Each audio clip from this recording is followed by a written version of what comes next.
The Chinese leadership is starting to target young seniors in an attempt to save the collapsing pension system. Pension changes are a hard sell for a government that conducts policy with a wrecking ball. Welcome to China Uncensored. I'm Chris Chappell. Chinese senior citizens are reportedly more sprightly than ever. They're traveling like never before, setting the stage for them to make up 50% of China's domestic travel by 2040. When they're not traveling, many are fond of dancing together outside, as well as exercising regularly, using all sorts of equipment and techniques. I can do that too, I just don't feel like it right now.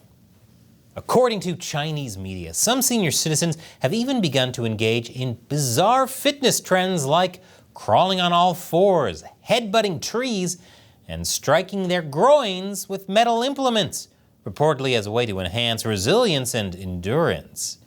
I'd love to read a follow-up piece about what sort of resilience and endurance can be gained by beating the groin with metal tools.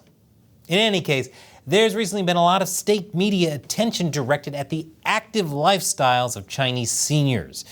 And this added attention has been combined with a push for a new definition of seniors.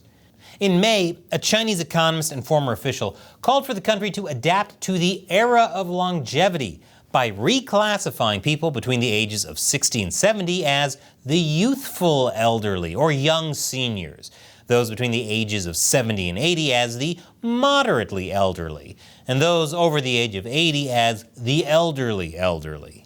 So does that mean 90-year-olds would be the elderly elderly? No, it takes too much time to say, and they don't have much time left. This new terminology was greeted with skepticism and confusion on Chinese social media. One user wrote on the social media platform Weibo, "The youthful elderly? Is that even Chinese? Because I don't recognize those word combinations." Another wrote, "My reading comprehension isn't very good. What on earth is he talking about?" It is confusing since youthful elderly is an oxymoron like jumbo shrimp or effective communism. But some Chinese social media users quickly suspected what the new classifications were really about: pension reform. There is indeed a desperate need for change on the pension front because China's pension system is on the verge of collapse. Chinese state-run entities themselves see the state pension system running out of money by 2035 if reforms aren't implemented. And this guy on a pension ain't kicking the bucket anytime soon, unless kicking buckets is the type of exercise he does. Already about a third of all Chinese provinces are running pension deficits.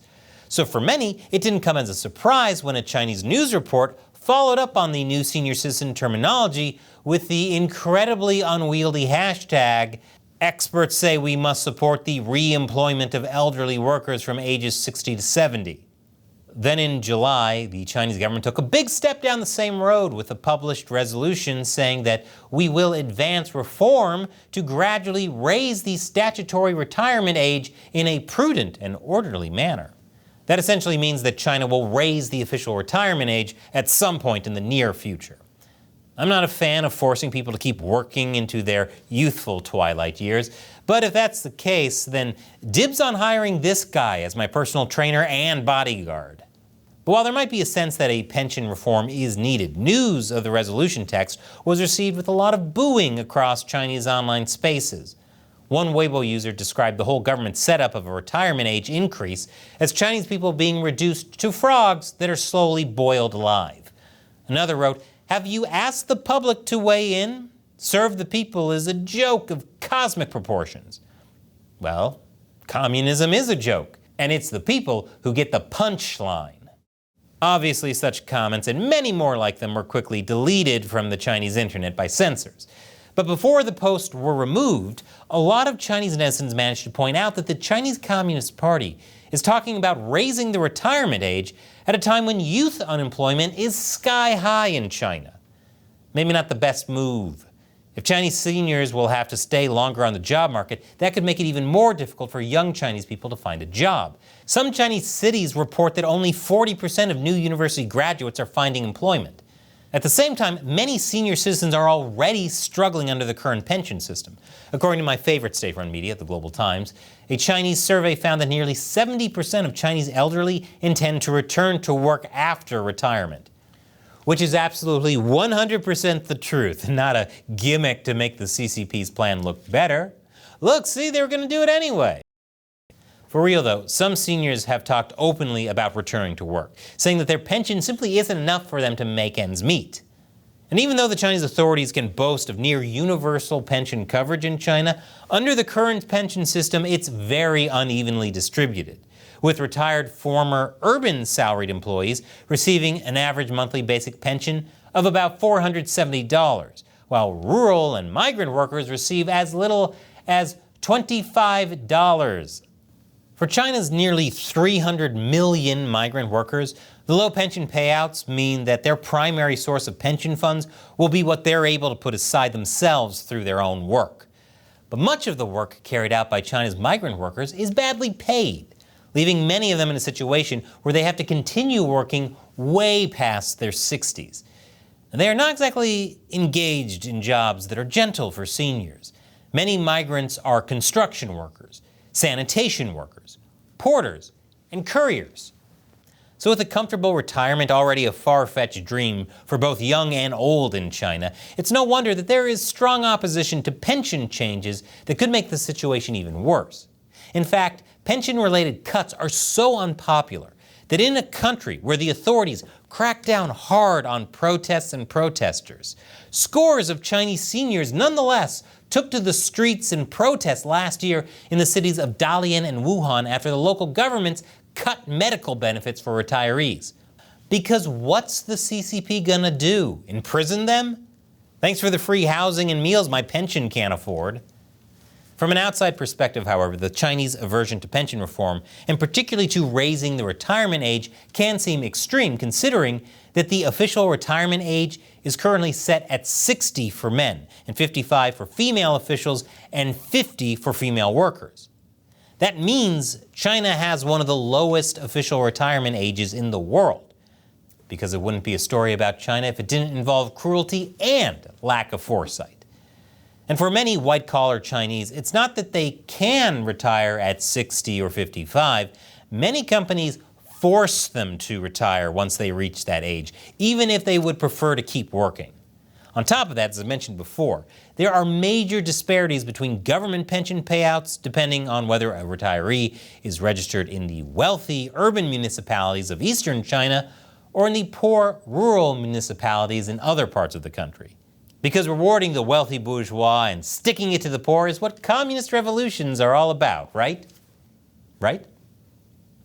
So there is definitely plenty of room for improving the system. And decent ideas have actually already been proposed. It's been suggested to abolish the one-size-fits-all approach, respect individual preferences, and align the pension system with an increasingly diverse society. All of that sounds great, and it's hard to imagine that Chinese people will oppose upgrades or sensible changes to the existing pension system, given how rigid and imbalanced it already is today. But there is a major problem underlying any government push toward large-scale pension reform. A major change is in no way open to any input from the millions of average Chinese people whose lives it could fundamentally change. It's probably best summed up by this Weibo user who wrote about the raising of retirement age. Shouldn't they ask the public what it thinks about such a big change? Or maybe put it to a vote? Now, obviously, China is not a democracy in any meaningful sense of the word. The CCP has made sure of that ever since it came to power. Kind of defeats the point of authoritarianism when you don't authoritarianate.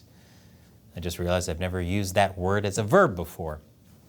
Still, ever since Xi Jinping was appointed to the top leadership position in 2012, China's been moving further away from anything resembling democracy.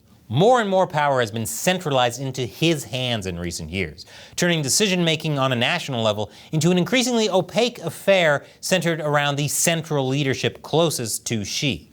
Parallel to this, far-reaching policy decisions have been announced and implemented in the past with little transparency or warning. That means that new policies have sometimes struck wider Chinese society like lightning from a clear sky with devastating consequences. Take what happened to China's private tutoring industry.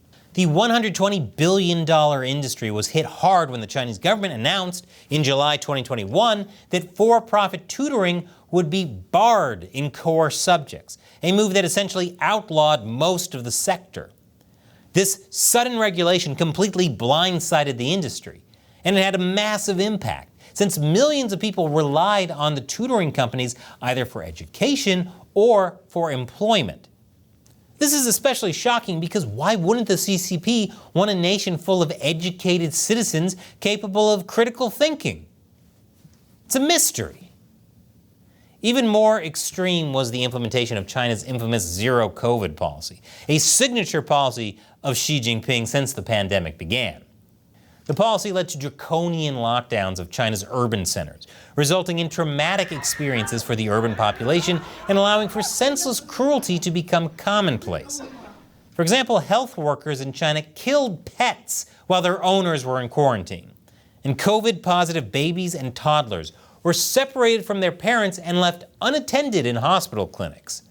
But hey, at least they prevented millions of people from dying, right? Right?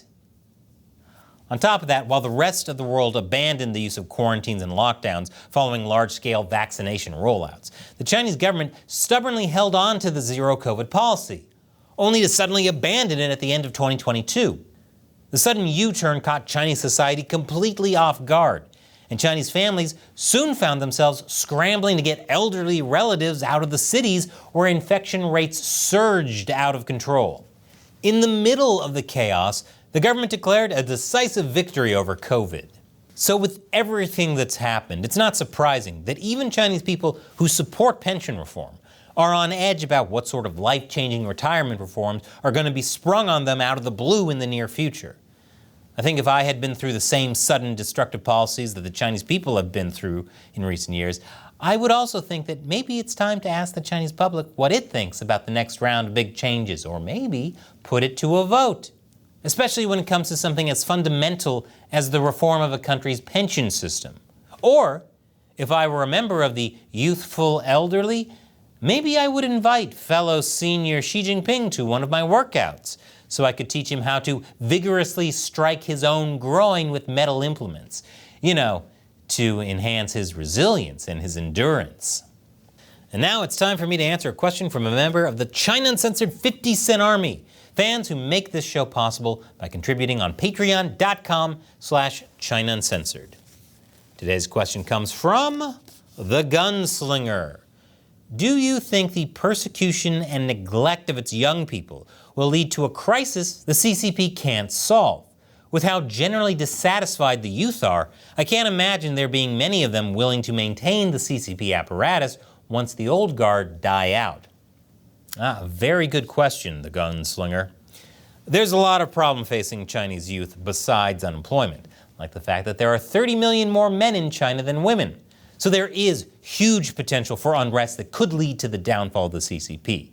However, I don't think the risk is that there won't be people to fill the seats of the current youthful elderly at the top of the party. A lot of those positions will be filled thanks to the power of nepotism. So the party will be able to hold on to the reins of power for many years to come, unless those reins are snatched away. Thanks for your question and your support, The Gunslinger. And join me on Patreon by clicking on that orange button. And here's a video I want to show you from my gaming channel about the just-released Warhammer Space Marine 2, the most anti-woke game you can imagine. Click here to... Once again, I'm Chris Chappell. See you next time.